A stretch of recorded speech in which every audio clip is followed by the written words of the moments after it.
அன்பான சகோதர சகோதரிகளுக்கு கிறிஸ்துவுக்குள்ளான அன்பின் வாழ்த்துக்கள். இன்றைய நாளில் நாம் பார்க்க போகிற பொக்கிஷத்தோட தலைப்பு ராபோஜனம், பஸ்கா, திருவிருந்து. இது பார்த்திங்கன்னா இரண்டாம் பாகம். இந்த ராபோஜனத்தை குறித்ததான ஒரு முழுமையான விளக்கத்தை புரிந்து கொள்ள இந்த முதலாம் பாகம் மற்றும் இந்த இரண்டாம் பாகத்தை முழுமையாக தியானிக்குமாறு அன்போடு கேட்டுக்கொள்கிறோம். அப்போ இந்த முதலாம் பாகத்தில் நம்ம என்னென்ன விஷயங்கள் பார்த்தோம் அப்படின்னு பார்த்திங்கன்னா, இந்த பஸ்காவும் ராபோஜனமும் பார்த்திங்கன்னா ஒரே அனுசரிப்பை அடையாளப்படுத்துதா அப்படின்றத பார்த்துருந்தோம். அப்போ பார்த்திங்கன்னா பஸ்கான்றது பார்த்திங்கன்னா ஒரு நிழலான காரியமாக இஸ்ரேல் ஜனங்களை அனுசரித்து வந்தாங்க. அப்போ இந்த ராபோஜனம் அப்படின்றது பார்த்திங்கன்னா நம்முடைய ஆண்டவராக இயேசு கிறிஸ்துவோட மரணத்தை நினைவு கூறுற விஷயம்தான் அப்படின்றத நம்ம பார்த்துருந்தோம். அப்போ நம்ம எதை தான் நம்ம அனுசரிக்கணும்னு பார்த்திங்கன்னா, நம்முடைய ஆண்டவராக இயேசு கிறிஸ்துவோட இந்த ராபோஜனத்தை தான் பார்த்திங்கன்னா நம்ம அனுசரிக்கணும் அப்படின்றதையும் பார்த்துருந்தோம். அதுக்கு அடுத்ததாக பார்த்திங்கன்னா இந்த ராபோஜனம் என்ற பெயர் ஏன் வந்தது அப்படின்றத பார்த்துருந்தோம். அப்போ நம்முடைய ஆண்டவராக இயேசு கிறிஸ்து பார்த்திங்கன்னா அந்த 12 அப்போஸ்தலர்களுக்கு மேல் வீட்டில் இந்த கட்டளையை கொடுத்தது பார்த்திங்கன்னா ஒரு ராத்திரி நேரத்தில் தான் பார்த்திங்கன்னா இந்த கட்டளைகளை கொடுத்தாரு. அதனால தான் ராபோஜனம் என்ற பேர் வந்தது அப்படின்றதையும் பார்த்துருந்தோம். அதுக்கடுத்து பார்த்திங்கன்னா இந்த ராபோஜனத்தை எப்பொழுது அனுசரிக்கணும் அப்படின்றதையும் நம்ம பார்த்துருந்தோம். அப்போ ஒருவரோட மரணத்தை பார்த்திங்கன்னா நம்ம நினைவு கூறுற மாதிரி நம்முடைய ஆண்டவராக இயேசு கிறிஸ்துவோட மரணத்தையும் பார்த்திங்கன்னா வருடத்துக்கு ஒரு முறை தான் பார்த்திங்கன்னா அதை நினைவு கூறணும். அது நீசான் மாதம் 14ஆம் தேதி முதலாம் சாயங்காலத்தில் பார்த்திங்கன்னா நம்ம அந்த ராபோஜனத்தை நினைவு கூர்ந்து நம்ம அனுசரிக்கணும் அப்படின்ற விஷயங்களை பார்த்துருந்தோம். இப்போ இதோட ரெண்டாம் பாகத்தில் நம்ம என்ன பார்க்கலாம் அப்படின்னு பார்த்திங்கன்னா, அந்த முதலாம் பாகத்தில் சில கேள்விகள் கேட்டிருந்தோம். அதற்கான விடைகளை நம்ம இப்போ பார்க்கலாம். அப்போ அதில் என்ன கேள்வி கேட்டிருந்தோன்னா, அப்பம் மட்டும் புசிக்கிறது பார்த்திங்கன்னா ராபோஜனத்தை அடையாளப்படுத்துமா அப்படின்றத கேட்டிருந்தோம். அப்போ அப்பம் மட்டும் பிட்குதல் பார்த்திங்கன்னா ராபோஜனத்தை அடையாளப்படுத்தாது. அதோடு பார்த்திங்கன்னா திராட்சை ரசத்தையும் சேர்த்து நம்ம பருகணும் அப்படின்றத நம்ம புரிந்து கொள்ளலாம். வாசிக்கலாம். அப்போஸ்தலர் 2ஆம் அதிகாரம் 42ஆம் வசனம். அவர்கள் அப்போஸ்தலருடைய உபதேசத்திலும் அந்நியோன்யத்திலும் அப்பம் பிட்குதலிலும் ஜெபம் பண்ணுதலிலும் உறுதியாய் தரித்திருந்தார்கள். அப்போ இங்கே பார்த்திங்கன்னா அப்பம் பிட்குதல்னு சொல்லப்பட்டிருக்கு. ஆனால் பார்த்திங்கன்னா திராட்சை ரசம் பருகுனதை பற்றி இங்கே சொல்லப்படலை. அதே மாதிரி அப்போஸ்தலர் 20ஆம் அதிகாரம் 7ஆம் வசனம். வாரத்தின் முதல் நாளிலே அப்பம் பிட்கும்படி சீசர்கள் கூடி வந்திருக்கையில் அப்படின்னு சொல்லி இங்கே சொல்லப்பட்டிருக்கும். இங்கேயும் பார்த்திங்கன்னா திராட்சை ரசத்தை பற்றி எதுவும் சொல்லப்படலை அப்படின்றத பார்க்குறோம். அப்போ பார்த்திங்கன்னா இங்கே அப்போஸ்தலர்கள்லாம் கூடும்போது அந்த அப்பம் பிட்குதலை செஞ்சுருக்காங்க அப்படின்றத நம்ம புரிந்து கொள்ளலாம். அப்போ இங்கே பார்த்திங்கன்னா அவங்க ராபோஜனத்தை அனுசரிக்கலை அப்படின்ற விஷயங்களையும் பார்த்திங்கன்னா நம்ம இந்த வசனங்கள் மூலமாக நம்ம புரிந்து கொள்ளலாம். அப்போ நம்முடைய ஆண்டவராக இயேசு கிறிஸ்து மரிக்கிறதுக்கு முன்னாடி அப்போஸ்தலர்கள்ட்ட கட்டளையாக கொடுத்ததும், அதே மாதிரி 1 கொரிந்தியரில் அப்போஸ்தலர்கள் எப்படி கடைபிடிக்கணும்னு அந்த விதிகளை சொன்னதுலேயும் பார்த்திங்கன்னா திராட்சை ரசம் பார்த்திங்கன்னா கண்டிப்பாக இருக்கணும். அப்பமும் இருக்கணும், திராட்சை ரசமும் இருக்கணும். அப்போ அதுதான் பார்த்திங்கன்னா ராபோஜனத்தை அடையாளப்படுத்தும் அப்படின்றத நம்ம புரிந்து கொள்ளலாம். வாசிக்கலாம். 1 கொரிந்தியர் 11ஆம் அதிகாரம் 23 முதல் 26 வரை. கர்த்தராகிய இயேசு தாம் காட்டி கொடுக்கப்பட்ட அன்று ராத்திரியிலே அப்பத்தை எடுத்து சோஸ்திரம் பண்ணி அதை பிட்டு, நீங்கள் வாங்கி புசியுங்கள், இது உங்களுக்காக பிற்கப்படுகிற என்னுடைய சரீரமாய் இருக்கிறது, என்னை நினைவு கூறும்படி இதை செய்யுங்கள் என்றார். போஜனம் பண்ணின பின்பு அவர் அந்தபடியே பாத்திரத்தையும் எடுத்து, இந்த பாத்திரம் என் இரத்தத்தினால் ஆகிய புதிய உடன்படிக்கையாக இருக்கிறது, நீங்கள் இதை பானம் பண்ணும் போதெல்லாம் என்னை நினைவு கூறும்படி இதை செய்யுங்கள் என்றார். ஆகையால் நீங்கள் இந்த அப்பத்தை புசித்து இந்த பாத்திரத்தில் பானம் பண்ணும் போதெல்லாம் கர்த்தர் வருமளவும் அவருடைய மரணத்தை தெரிவிக்கிறீர்கள்.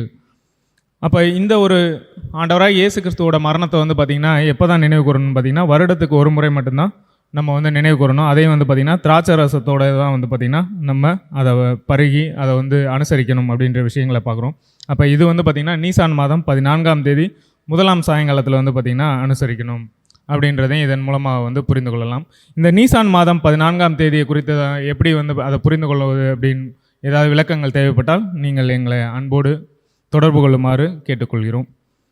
இப்போ அதுக்கு அடுத்து பார்த்திங்கன்னா அடுத்த கேள்வி என்ன அப்படின்னு பார்த்திங்கன்னா, வேதாகமத்தில் திருவிருந்து அப்படின்றது பார்த்திங்கன்னா எதை அடையாளப்படுத்துது அப்படின்ற விஷயங்களை பார்க்கலாம்.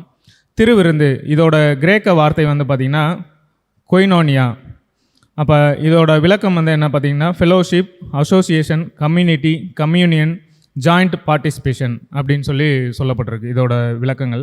அப்போ இந்த திருவிருந்தை பார்த்திங்கன்னா எப்படி அனுசரிக்கணும்னு பார்த்திங்கன்னா தனியாக ஒருத்தர் அனுசரிக்க கூடாது, ஒரு ஐக்கியமாக சேர்ந்து தான் பார்த்திங்கன்னா இந்த திருவிருந்தை அனுசரிக்கணும் அப்படின்றத பார்க்குறோம். அப்போ அதை தான் வந்து பார்த்திங்கன்னா ஆண்டவராக இயேசு கிறிஸ்து 12 அப்போஸ்தலர்களோட இந்த ஒரு காரியத்தை வந்து தன்னோட மரணத்துக்கு முன்பாக வந்து அனுசரித்தாங்க அப்படின்றதை நம்ம வந்து புரிந்து கொள்ளலாம். இந்த திருவிருந்து அப்படின்ற வார்த்தை வந்து எங்கே சொல்லப்பட்டிருக்குன்னு பார்த்தீங்கன்னா 1 கொரிந்தியரில் 10ஆம் அதிகாரம் 16ஆம் வசனம். கடவுளை போற்றி திருவிருந்து கிண்ணத்திலிருந்து பருகுகிறோமே, அது கிறிஸ்துவின் இரத்தத்தில் பங்கு கொள்ளுதல் அல்லவா? அப்பத்தை பிட்டு உண்ணுகிறோமே, அது கிறிஸ்துவின் உடலில் பங்கு கொள்ளுதல் அல்லவா? அப்போ இந்த திருவிவிலியமில் நம்ம இப்போ படித்தப்போ வந்து பார்த்திங்கன்னா இங்கே வந்து திருவிருந்து அப்படின்னு சொல்லப்பட்டுள்ளது. அப்போ இந்த திருவிருந்தும் எதை தான் அடையாளப்படுத்துன்னு பார்த்தீங்கன்னா நம்முடைய ஆண்டவராகிய இயேசு கிறிஸ்துவின் மரணத்தை தான் வந்து பார்த்திங்கன்னா நினைவு கூறும்படியாக இங்கே சொல்லப்பட்டிருக்கு அப்படின்ற பார்க்குறோம். அப்போ ராபோஜனமும் திருவிருந்தும் வந்து பார்த்திங்கன்னா ஒரே ஒரு அனுசரிப்பை தான் வந்து அடையாளப்படுத்துது அப்படின்றத நம்ம புரிஞ்சுக்கலாம். அப்போ திருவிவிலியத்தில் அது வந்து பார்த்திங்கன்னா திருவிருந்து அப்படின்னு சொல்லப்பட்டிருக்கு. அப்போ இதையும் வந்து பார்த்திங்கன்னா நம்ம வருடத்துக்கு ஒரு முறை தான் வந்து அனுசரிக்கணும். இதை வந்து தனியாக அனுசரிக்கக்கூடாது, ஒரு ஐக்கியத்தோடு சேர்ந்து வந்து நம்ம அனுசரிக்கணும் அப்படின்னு சொல்லப்பட்டிருக்கு. அதே மாதிரி 1 கொரிந்தியர் 11ஆம் அதிகாரம் 20ஆம் வசனத்துலேயும் வந்து பார்த்திங்கன்னா திருவிவிலியத்தில் இந்நிலையில் நீங்கள் ஒன்றாக கூடி வந்து உண்பது ஆண்டவரின் திருவிருந்து அல்ல அப்படின்னு சொல்லப்பட்டிருக்கும். அப்போ இங்கே எதை வந்து அப்போஸ்தலனாகிய பவுல் வந்து சொல்கிறாங்க அப்படின்னு பார்த்தீங்கன்னா, எப்படியெல்லாம் வந்து பார்த்திங்கன்னா இந்த திருவிருந்தை இந்த ராபோஜனத்தை வந்து அனுசரிக்கக்கூடாது என்றதை வந்து பார்த்திங்கன்னா 1 கொரிந்தியர் 11ஆம் அதிகாரம் 21-22 வந்து சொல்லியிருப்பாங்க. அதுக்கடுத்து அதை எப்படியாக முறையாக அனுசரிக்கணும் அப்படின்ற விஷயங்களை வந்து பார்த்திங்கன்னா 1 கொரிந்தியரில் 11ஆம் அதிகாரம் 23 26 நம்ம இதுக்கு முன்னாடி படித்த வசனங்களில் வந்து எப்படி அதை அனுசரிக்கணும் அப்படின்ற விஷயங்களை வந்து சொல்லியிருப்பாங்க அப்படின்ற பார்க்குறோம்.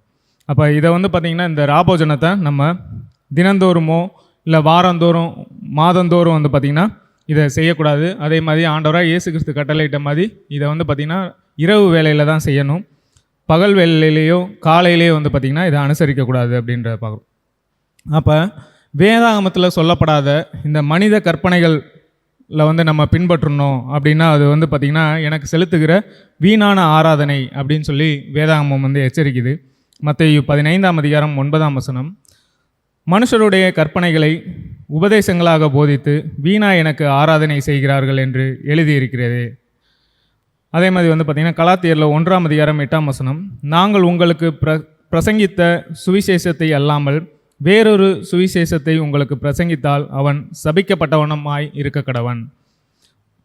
அதே மாதிரி வந்து பார்த்திங்கன்னா வெளிப்படுத்தல் விசேஷம் 22ஆம் அதிகாரம் 18ஆம் வசனம். ஒருவன் இவைகளோடு எதையாகிலும் கூட்டினால் இந்த புஸ்தகத்தில் எழுதியிருக்கிற வாதைகளை தேவன் அவன் மேல் கூட்டுவார். அப்போ நம்ம ராபோஜனம் என்பதை வந்து பார்த்திங்கன்னா வேதாகமத்தின் அடிப்படையில் சத்தியத்தின் அடிப்படையில் புரிந்து கொண்டு தான் வந்து பார்த்திங்கன்னா அதை நம்ம அனுசரிக்கணும். அப்போ மனுஷர்களால் ஏற்படுத்தப்பட்ட கட்டளைகள் கற்பனைகளை வந்து நம்ம பின்பற்றக்கூடாது என்ற எச்சரிப்புகளை வந்து நம்ம இங்கே பார்த்துருந்தோம். அதுக்கடுத்து கடைசியாக நம்ம என்ன பார்க்கலாம் அப்படின்னு பார்த்திங்கன்னா ராபோஜனத்தை எப்பொழுது அனுசரிக்கணும்னு பார்த்தோம். இப்போ வந்து எந்த வகையில் எப்படியாக அனுசரிக்க வேண்டும் அப்படின்றத வந்து பார்க்கலாம். அப்போ இந்த ஒரு ராபோஜனத்தை வந்து பார்த்திங்கன்னா நம்ம தகுதியோடு வந்து அனுசரிக்கணும்.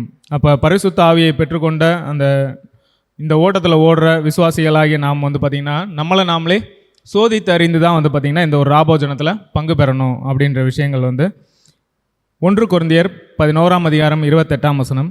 எந்த மனுஷனும் தன்னைத்தானே சோதித்தறிந்து இந்த அப்பத்தில் புசித்து இந்த பாத்திரத்தில் பானம் பண்ண கடவன். அப்போ இந்த ஒரு ராபோஜனத்தை வந்து பார்த்திங்கன்னா நம்ம ஒரு வருடமாக எந்த அளவுக்கு நம்ம தேறி இருக்கோம் இந்த ஆவிக்குரிய ஓட்டத்தில் அப்படின்ற எல்லா காரியங்களையும் நிதானித்து நம்ம வந்து பார்த்திங்கன்னா இந்த ராபோஜனத்தில் நாம் பங்கு பெறணும் அப்படின்ற பார்க்குறோம்.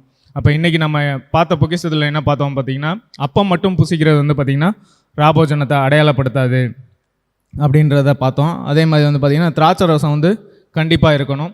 அதே மாதிரி திருவிருந்து அப்படின்றது வந்து பார்த்திங்கன்னா திருவிவிலியம் பைபிளில் ராபோஜனத்தை தான் வந்து அடையாளப்படுத்துது அப்படின்றதையும் பார்த்தோம்.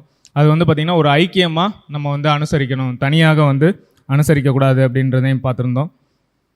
அதுக்கடுத்து வந்து பார்த்திங்கன்னா ஒவ்வொரு வருடந்தோறும் தான் வந்து பார்த்திங்கன்னா இந்த ஒரு அனுசரிப்பை வந்து அந்த மரணத்தை நினைவு கூறுறது வந்து நாம் செய்யணும். அதை வந்து தினந்தோறுமோ இல்லை வாரமோ அதே மாதிரி மாதந்தோறும் வந்து பார்த்திங்கன்னா இதை பண்ணக்கூடாது. அதே மாதிரி பகல் வேளையிலையும் காலையிலையும் வந்து பார்த்திங்கன்னா இதை அனுசரிக்கக்கூடாது என்ற விஷயங்களை வந்து நம்ம இன்றைக்கி வேதாகமத்தின் அடிப்படையில் பார்த்துருக்கோம். இதில் வேறு ஏதாவது இன்னும் ஆச்சரியமான காரியங்களும் இதன் ஆழமான சத்தியங்களையும் தெரிந்து கொள்ள நீங்கள் எங்களை தொடர்பு கொள்ளுமாறு அன்போடு கேட்டுக்கொள்கிறோம். வேறு ஏதேனும் சந்தேகங்களும் கேள்விகளும் இருந்தால் கமெண்ட் பாக்ஸில் பதிவிடுமாறு அன்போடு கேட்டுக்கொள்கிறோம்.